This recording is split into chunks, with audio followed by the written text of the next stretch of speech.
Hi everybody, Dan Oman here with some exciting news. DRF Formulator, the gold standard in past performance information, is now free, exclusively on DRF Bets. Join DRF Bets with the promo code WINNING, get a $250 first deposit match bonus, a $10 free bet, and free Formulator already uploaded to your account. Access Formulator's premium features, including sortable trainer stats, race replays, personalized trip notes, and lots more. Free Formulator, exclusively on DRF Bets. The third of three graded stakes races on Saturday at Santa Anita is race number 8. It's the Grade 3 Palos Verdes Stakes for sprinters at 6 furlongs. And speaking of sprinters, unfortunately, this race does not include three of the top sprinters in California. Flightline, demonstrative winner of the Malibu Stakes on December 26th. He'll run sometime in March. He could run in the San Carlos on May 5th.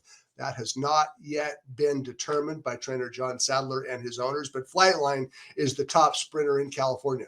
Brickyard Ride, he returned to form with a nice win, recent win in the California Cup Sprint. He will either stretch out to a mile in the Tisnow Stakes against Cowbreds in late February, or run in the San Carlos, the 7 furlong San Carlos, which he actually won last year. The third top sprinter is Dr. Scheibel, who completely misfired in the Malibu Stakes. He came out of the race with an alibi. He was actually sick. He had a temperature. He didn't go to the track for a week and a half after the Malibu. But Dr. Scheibel is back in training, expected to work again this weekend, which will be his first work since the Malibu on December 26th. And we will see Dr. Scheibel back in action sometime, somewhere in March. So it's a modest field for the Palos Verdes, which is really not a fair statement anyway, for the fastest horse in the race, and that's Cezanne. Cezanne earned one of the highest speed figures of the year last year in California, 106 Beyer, winning the Kona Gold. We'll talk about that race in just a minute. There's the field of 6. Cezanne is trained by Bob Baffert. So is Essential Wager. Arham is trained by Vladimir Surin. And those are the three most logical win candidates in this small field that I'm not sure there's really a whole lot of value in this field. The most important horse, in my opinion, in any race is the horse who's likely to make the lead, because that's the horse that dictates the tempo, how fast or slow the race will unfold. And I think in the Palos Verdes, it might be the least accomplished of the two Baffert trainees. I'm referring to number 2, Essential Wager. Essential Wager is a lightly raced son of Honor Code. He made his third career start in early December at Los Alamitos. Let's take a look at the one other than victory by Essential Wager last time out. He had a fight on his hands through the lane, and then he said, no, I don't really think so. I think I'm long gone. And he was. He won by 2 lengths.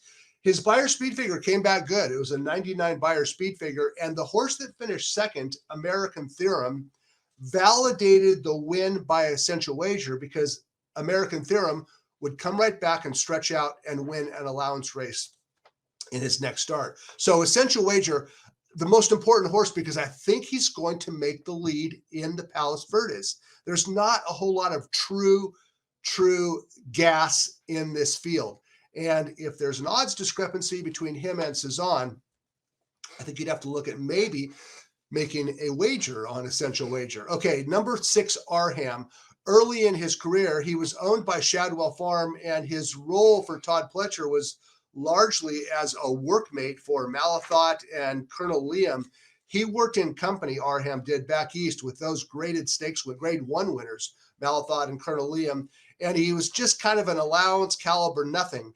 Well, Shadwell downsized last year, and they sold a lot of horses, including a package to David and Holly Wilson, California owners, whose trainer is Vladimir Surin.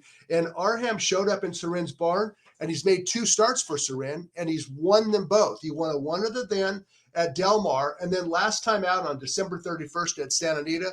Well, let's take a look. What do you think about this 2 other than victory by Arham? He wasn't even favored this day. 7-2, big fat price on a good horse in good form going route to sprint. And he turned it on late, Arham did, and he ran past the runner-up. and one clear with a Beyer speed figure that came back a little bit on the light side, a 90 Beyer. Interestingly, the Thorograph number of 1.5 is pretty strong, and it's one of the top figures in the field. So Arham, if you believe the Beyer, he's in tough. If you believe the Thorograph, he's definitely a contender. I think he's a contender because he's a sharp horse and he's in good form, and the Surin barn is absolutely rolling right now. Surin entered the week 6 for 13 at the meet. So even if Arham's 90 Beyer is legit, there's no reason why he cannot continue to improve. And he has something that the favorite does not, and that is recent racing. Of course, Suzanne already proved last April he does not need a prep race to fire. But he did benefit last year in the Kona Gold. That's the race in which he earned a 106 Beyer speed figure. He benefited by a severe pace duel up front. Axeman, his stablemate, was used as a sacrificial rabbit. He went after Brickyard Ride. Those two went 21 and change, 43 and change, and set it up for Suzanne, who cut the corner. Let's take a look at the stretch run of the Kona Gold last April at Santa Anita. And Suzanne, who was at the back of the field, they went ding dong early, and Suzanne cut the corner, and this race was over. This was an impressive win by more than 5 lengths by Suzanne. Now, yes, it's true. The circumstances were made to order. But when you run 6.5 furlongs in 14 and 3 and earn a 106 Beyer speed figure in your first start of the year, I dare say that Suzanne probably did not need a rabbit up front to win the Kona Gold. Now, this is his first start since then. He's a 5-year-old who's made all of 4 career starts, and I'm a little ambivalent on the chances of Suzanne for a couple reasons. First of all, he's not going to get that same crazy pace scenario. Who knows if he is still as fast this year as he was last year. And in a team workout last Sunday with Essential Wager, if you go to XBTV and take a look at the workout, see if you agree with me. I thought Essential Wager worked better than Suzanne. He galloped out better after the conclusion of the work. So I think there's a little bit of a question mark hanging over the head of Suzanne. I picked him on top. He's the fastest horse in the race. If he returns anything like he was a year ago, it won't matter about that modest workout last weekend. He'll win anyway.